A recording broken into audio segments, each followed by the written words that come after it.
Beneath the diamonds and designer gowns, some of the old Hollywood era's most iconic actresses were entangled in secret love affairs that the studios fought to hide.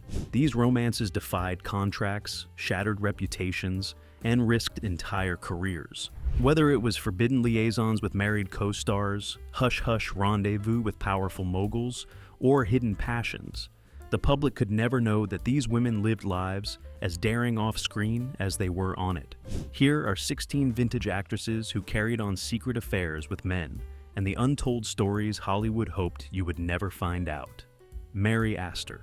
In 1936, Oscar-nominated actress Mary Astor became embroiled in one of the most notorious scandals of old Hollywood. Her ex-husband, Franklin Thorpe, leveraged passages from her private diary, later dubbed the Purple Diary, during their bitter custody battle. The diary chronicled her affair with playwright George Kaufman, complete with candid reflections and ratings of their encounters. Thorpe threatened to expose its contents unless she relinquished custody of their young daughter. The trial transfixed the nation. Papers dubbed it the biggest scandal since crop failures, while Kaufman was forced to flee Los Angeles to avoid being subpoenaed. Despite the sensational headlines, Mary retained custody during the school year. The judge deemed the diary too tainted. Thorpe had doctored entries to be admissible, and it was sealed by court order, eventually destroyed in 1952. Rather than derailing her career, the scandal strangely revitalized it. Mary went on to receive critical acclaim, earning an Oscar in 1941 for The Great Lie and delivering a memorable performance in The Maltese Falcon. Marilyn Monroe.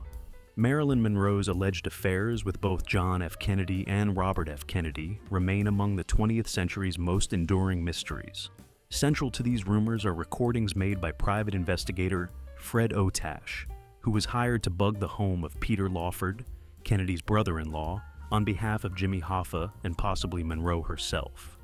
Otash later claimed his files included audio of Monroe and JFK together, though no such tapes have ever surfaced. The claims remain unverified, but they continue to fuel speculation that her relationships with the Kennedys went far beyond rumor. Biographers of Monroe and the Kennedys, as well as sources like the Fixer Moguls, mobsters, movie stars, and Marilyn, highlight how Monroe hinted at extremely important men in government in the afternoon before her death, and even threatened press exposure. While no one has ever released the tapes and nothing definitive has been legally verified, the existence of these files suggests Monroe's relationships with both Kennedys were more than mere tabloid rumor. These tangled connections, bugged phones, mob ties, and elite power continue to fuel fascination and controversy over what went on behind closed doors in Hollywood's golden era. Ingrid Bergman. Ingrid Bergman's professional life and public image took a dramatic turn in 1949 when she initiated work with Italian neo-realist director Roberto Rossellini on Stromboli. During the shoot, the two began a passionate affair. Both were married, which resulted in a child born out of wedlock. The timing was disastrous. Stromboli was released in the US days after the birth. An outrage ensued. The backlash was swift and harsh. Religious groups, women's clubs, and state legislators called for bans. Most shockingly, Colorado Senator Edwin C. Big Ed Johnson attacked Bergman on the Senate floor, labeling her an influence for evil and proposing licensure revocation for actors deemed immoral. Bergman was publicly castigated as un-American and ungodly, and faced hate mail decrying her behavior, even receiving personal telegrams urging her to overdose. The scandal effectively exiled Bergman from Hollywood. She stayed in Italy, married Rossellini in 1950, and had 2 more children. She didn't return to mainstream American cinema until Anastasia in 1956, and then won her second Academy Award in 1957 for that performance. A 1972 Senate resolution, even entered into the Congressional Record, offered a formal apology, acknowledging she had been persecuted unfairly. Bergman's story underscores not only the personal toll of moral scrutiny, but the power of art and persistence in reclaiming one's voice and reputation. Rita Hayworth. Rita Hayworth, born Margarita Carmen Cancino, quickly rose to fame as a premier screen siren in the 1940s. While married to her manipulative manager/first husband Edward Judson, she struck up a relationship with her My Gal Sal co-star, Victor Mature, during auditions and filming in 1942. Mature brought spontaneity into her life. According to his biographer, he'd play jokes, keep her laughing during her divorce proceedings. Despite Judson's threats and entanglements with studio head Harry Cohn, Hayworth pursued a legal and emotional liberation, fueled in part by Mature's support. Though their engagement never led to marriage, Hayworth soon wed Orson Welles. Theirs was a defining romance. It marked a turning point. For the first time, she placed love above career control and studio exploitation. This relationship also signaled her emergence as a woman navigating power in both private and public spheres. Her later candid reflection, "Men go to bed with Gilda, but awaken with me," underscores the emotional loneliness that underpinned her glamour. Marlene Dietrich.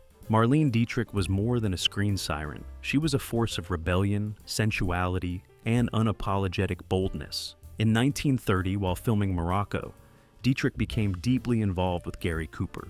Their chemistry was electric off camera, as much as on. Though Cooper was famously known for his quiet masculinity and many affairs, Dietrich left a lasting impression on him. According to close friends, Cooper carried a torch for her long after their affair ended. It was a relationship marked by mutual admiration and intense passion, complicated by their very different public personas and personal ambitions. Nearly a decade later, while starring in Destry Rides, again 1939, Dietrich sparked another intense connection, this time with James Stewart. The reserved, all-American Stewart might have seemed an unlikely match for the sultry, world-wise Dietrich, yet those on set recalled their off-screen flirtation as palpable. Their dynamic was one of opposites, attracting, drawing gossip and speculation from all corners of Hollywood. But Dietrich wasn't one to be defined by any man. She refused to be constrained by traditional femininity, embracing androgyny both in her fashion and her fluid sexuality. Her relationships weren't just romantic, they were revolutionary. Her liaisons with Cooper and Stewart weren't about conquest, but connection, defying expectations of women in the limelight. These affairs, conducted discreetly yet remembered vividly, form part of Dietrich's mythos. She lived outside convention, challenging norms with every seduction, every smirk, every suit she wore. Her life was a resistance to the era's moral rigidity, and her romances, whether whispered or shouted, helped write a new script for what female stardom could be. Sophia Loren. Sophia Loren was just 23 when she met Cary Grant, a man 30 years her senior and already a titan of Hollywood. Their meeting on the set of The Pride and the Passion, 1957, sparked a deep, emotionally complex affair marked by cultural divides, marital entanglements, and unspoken longing. Grant, despite being married to Betsy Drake, was so taken with Loren that he proposed to her multiple times during their time together. For Loren, it was both flattering and overwhelming. She admired Grant's sophistication, his unwavering charm, and the gentle attention he gave her, but she also felt pulled between her ambitions and her loyalty to the man who helped build her career, Italian film producer Carlo Ponti, whom she would eventually marry. Their romance carried over into the production of Houseboat 1958, a film Grant originally wrote with Drake in mind. After meeting Loren, he pushed for the script to be rewritten around her, even convincing the studio to cast her as the female lead. The movie is now seen by many as an artifact of their love, a narrative shaped as much by their off-screen passion as by the story itself. Yet, Loren declined Grant's proposals. She later wrote that she loved him but could not betray her Italian roots and commitments. Their affair never turned bitter. It simply faded into a respectful silence. Their connection remains one of Hollywood's most refined and poignant love stories, a quiet storm of longing, choices, and missed timing. For Loren, it was a defining moment of her youth. For Grant, perhaps one of the great regrets of his life. Their love, like many in the golden age of cinema, glimmered brightly and then gently faded into myth. Elizabeth Taylor. Elizabeth Taylor's life played out like a grand melodrama, with 7 marriages, multiple scandals, and an emotional intensity that captivated the world. Her most infamous affairs, first with Eddie Fisher, then with Richard Burton, shaped her legend as much as her performances. After her third husband, Mike Todd, died tragically in a plane crash in 1958, Taylor found solace in Todd's close friend, Eddie Fisher. The problem? Fisher was still married to America's sweetheart, Debbie Reynolds. The resulting media explosion was unforgiving. Headlines branded Taylor a homewrecker. Fan letters turned hostile. But Taylor remained defiant, insisting she needed comfort and companionship during her grief. In 1959, she married Fisher, but the scandal haunted them both. In 1962, during the filming of Cleopatra, sparks flew. Taylor, now married to Fisher, fell into an uncontrollable, all-consuming romance with her Welsh co-star. The affair was explosive, passionate, and unrelenting, so much so that Vatican newspapers condemned their erotic vagrancy. Their relationship was an epic saga. They married in 1964, divorced in 1974, reunited and remarried in 1975, only to part again a year later. Theirs was a partnership defined by fierce love, loud arguments, diamonds, alcohol, and enduring chemistry. Taylor and Burton made 11 films together, their off-screen romance often bleeding into their roles. Their connection was not stable, but it was real. They lived, loved, and self-destructed in full view of the world, boldly refusing to edit their story for public comfort.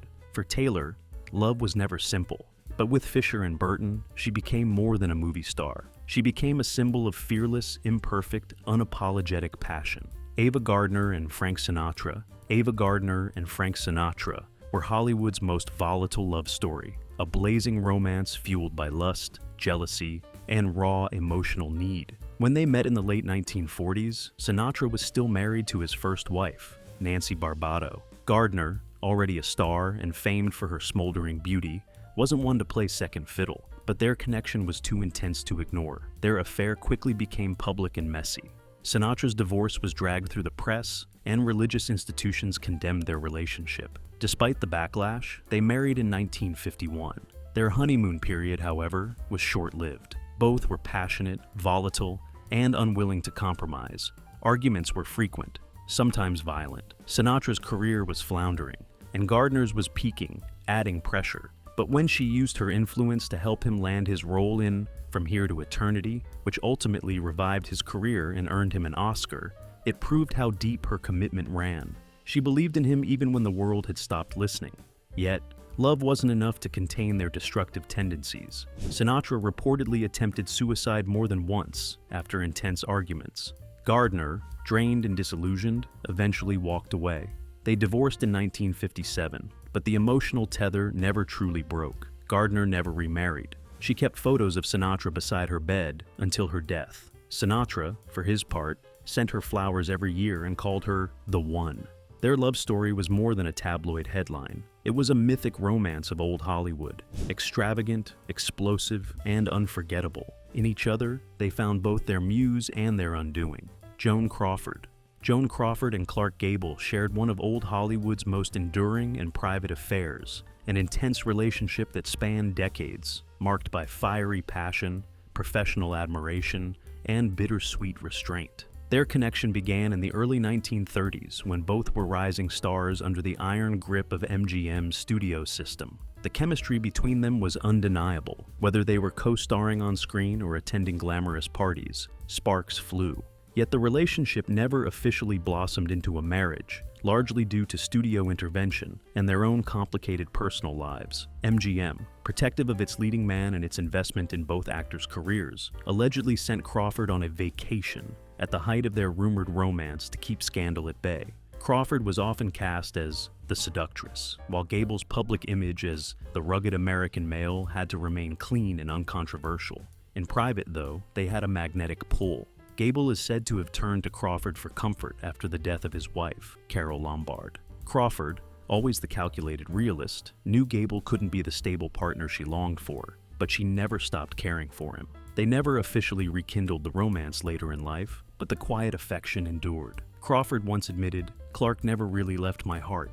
Their relationship reflected the Hollywood of the era, passion cloaked in secrecy, carefully edited for the public. To this day, it remains one of those fascinating what-ifs. Two stars who loved deeply but lived in a world where some love stories weren't allowed to thrive. Tallulah Bankhead. Tallulah Bankhead was a force of nature, brazen, witty, sexually liberated, and endlessly entertaining. Born into Southern aristocracy, she stormed through the rigid world of 20th century theater and film with a kind of chaotic grace few could match. But behind the outrageous quotes and cigarette-stained laughter was a woman deeply unafraid to love as loudly and recklessly as she lived. Bankhead was famous for her affairs with both men and women, refusing to conform to the era's moral codes. Her unapologetic openness about her bisexuality made her a dangerous anomaly in an industry obsessed with image. She once quipped, "My father warned me about men and booze, but he never said anything about women and cocaine." That single sentence captures the unapologetic complexity of her character. She had an intense relationship with British artist Rex Whistler, whom she reportedly invited into her hotel bathtub upon first meeting. Though that affair was brief, it was wildly symbolic of her flamboyant approach to romance. She was also said to have been involved with actresses like Greta Garbo and Billie Holiday, though the rumors were often whispered, never confirmed. Still, Bankhead didn't need validation. She lived her truth, fully aware that she was decades ahead of her time. Her lifestyle often cost her roles and respect in more conservative circles, and she was eventually blacklisted by the Hays office for what they labeled moral turpitude. But she wore their judgment like a badge of honor. Even as her career waned, her legend only grew. Today, she's remembered as an icon of sexual freedom and theatrical brilliance. Someone who broke all the rules simply by daring to be herself in a world that demanded silence. Lana Turner. In 1957, Lana Turner, one of Hollywood's most elegant and glamorous actresses, entered a dangerous affair with Johnny Stompanato, a man with deep mafia ties who embodied Hollywood's underworld. Their relationship flared fast and burned brightly, a volatile combination of glamour, jealousy, and violence. It was the kind of romance that flickers across tabloid pages and leaves a lasting stain on Hollywood's story. Stompanato served as Turner's security detail and controlling boyfriend. His violent jealousy became notorious. On one occasion, he stormed a London studio, brandishing a gun and threatening Sean Connery before being physically restrained. Turner's friends described the relationship as abusive and possessive. She was both enamored and terrified, caught between attraction and alarm. This dramatic private life erupted into public tragedy when, in April 1958, Turner's teenage daughter, Cheryl, stabbed Stompanato to death during a violent fight at their Beverly Hills home. Cheryl claimed she acted to protect her mother. The coroner agreed. The killing was ruled justifiable homicide. The courtroom drama was intense. Turner's testimony, Cheryl's composure, and the media's frenzy dominated headlines. The public watched with rapt attention, yet Turner persisted. Her career continued, though caution guided her roles. Cheryl endured therapy and the shadow of trauma. Turner went on to further film success, though the affair with Stompanato remained a dark emblem of Hollywood's entanglement with power and violence. It was a romance that shimmered with stardust and crackled with danger, an affair that burned so fiercely it could only end in ash. The Turner-Stompanato saga remains etched into screen-era lore as a tale of beauty, fear, and shattered glamour under the glare of public curiosity. Grace Kelly. Before Grace Kelly became Princess of Monaco, she was one of Hollywood's most luminous talents. But behind her polished image lay a woman capable of stirring deep and discreet passion in some of cinema's most iconic men, including Clark Gable and William Holden. In 1953, during the shoot for Mogambo, Kelly and Gable worked amidst the remote beauty of Africa. Gable, no stranger to off-screen allure, found himself captivated by Kelly's serene elegance and inner resolve. Though both maintained professionalism, the bond was strong enough that studio gossip followed them across continents. Gable's charm met Kelly's quiet intensity as a magnetic pair, if only briefly. Shortly after, on the Country Girl set in 1954, Kelly and William Holden formed a different kind of connection. Holden, marked by intelligence and introspection, was drawn to Kelly's sophisticated poise. Though they never sparked rumors of a full-blown romance, insiders noted their quiet understanding of a meeting of minds and shared creative passion. These relationships never became headlines. Instead, they were whispered secrets behind camera lenses, the kind of discreet alliances that defined grace under scrutiny. Kelly handled them with composure. She went on to marry Prince Rainier in 1956, becoming a princess, sealing her future in royalty. The Gable and Holden moments became echoes of passion before destiny intervened. Their stories reflect a different side of Grace Kelly, one of quiet, dignified, personal connection, told softly at night and hidden from the world. In her memoirs, she never delved into these liaisons, but those who knew her speak of a woman whose heart was quietly rich with emotion, even when her crowns were heavy with duty. Vivien Leigh. Vivien Leigh's life was a tapestry of brilliance and tragedy. woven through her marriages and romances with Laurence Olivier and later Peter Finch. Each relationship showcased a different shade of her talent and emotional depth. Leigh met Laurence Olivier in the 1930s before either became famous. Their spark was immediately an intense, creative, and romantic union, fueling legends on stage and screen. They famously eloped in 1940, establishing one of cinema's most famed partnerships. Their relationship featured collaborative triumphs, most notably Fire Over England, but also emotional turbulence. Olivier's reported infidelities and Leigh's struggles with mental illness strained their bond. By the 1950s, Leigh's emotional health faltered during the filming of Elephant Walk. Olivier, caught between career demands and marital strain, offered less support. In Sri Lanka, Leigh found solace in her co-star Peter Finch. Their bond offered temporary refuge, intellectual companionship, and creative synergy, but was never long-term. Finch cared for her during breakdowns, though he was neither lover nor husband. The affair with Finch and her breakdown prompted hospitalization. Her marriage to Olivier dissolved by 1960, yet her chemistry with Finch revealed a yearning for understanding beyond romance, a desire to be seen, valued, and known on her darkest days. Leigh's legacy is tied to both relationships. With Olivier, the intense artistic fire they shared. With Finch, the tender attention her soul needed. Her life teaches that brilliance often comes with suffering, and that the love we seek can be as complex as the art we create.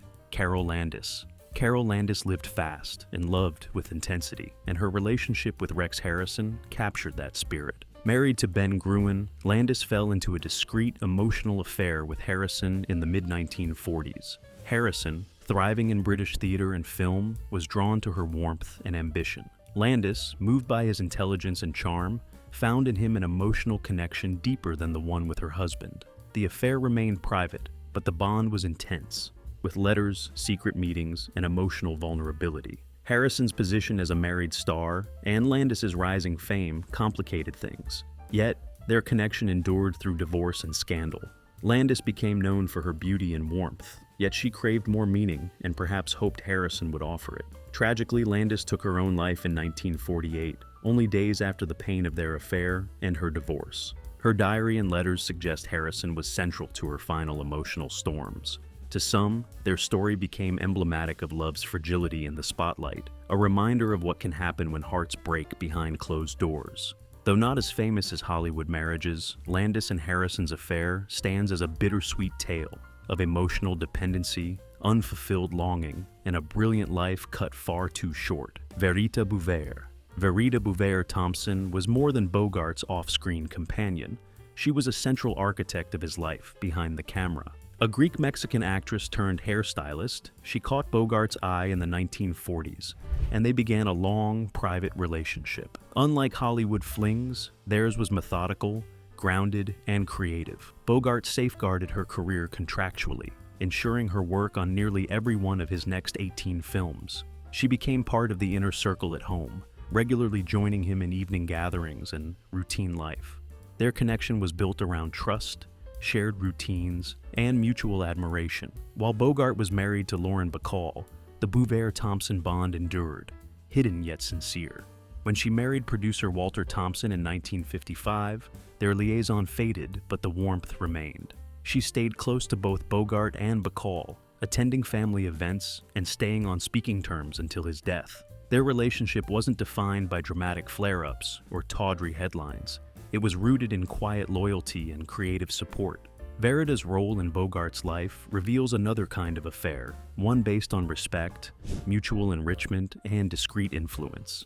She never sought the spotlight, but her impact lingered long after the cameras stopped rolling. Barbara Payton. Barbara Payton's life was a whirlwind of romance and scandal. Between marriages and public breakdowns, she found herself in a stormy romance with Tom Neal, her fiancé, while being pursued by other men, including Howard Hughes. In 1950, Payton was engaged to Franchot Tone, but her engagement unraveled when she fell passionately for Tom Neal. Their relationship was volatile and fierce. Neal beat Tone in a violent confrontation that left Tone near death. Yet, despite that, Payton married Tone days later, only to divorce within months and reunite with Neal. Amid all this, she was romantically linked to Howard Hughes, whose possessive intensity wound into the same chaotic web. The triangle became tabloid hysteria. Studios distanced themselves, and her career faded under the weight of scandal. Payton's life spiraled. She endured poverty, addiction, and ill-advised choices. She died young. Her final years were tragic, a stark contrast to her early promise. But even in her downfall, her life retains a theatrical quality. She loved hard, she lived fast, and her story is a cautionary Hollywood tale of glamour and ruin, desire and destruction, fame's bright flash, and its dark aftermath. Thanks for watching. If these secret romances from Hollywood's most glamorous era shocked you, don't forget to like, comment, and subscribe for more untold stories from behind the scenes. Know a juicy affair or hidden relationship from vintage Hollywood we missed? Drop it in the comments. We're always digging up the love stories the silver screen tried to keep in the shadows. Until next time, stay curious and keep peeling back the curtain on Hollywood's best-kept secrets.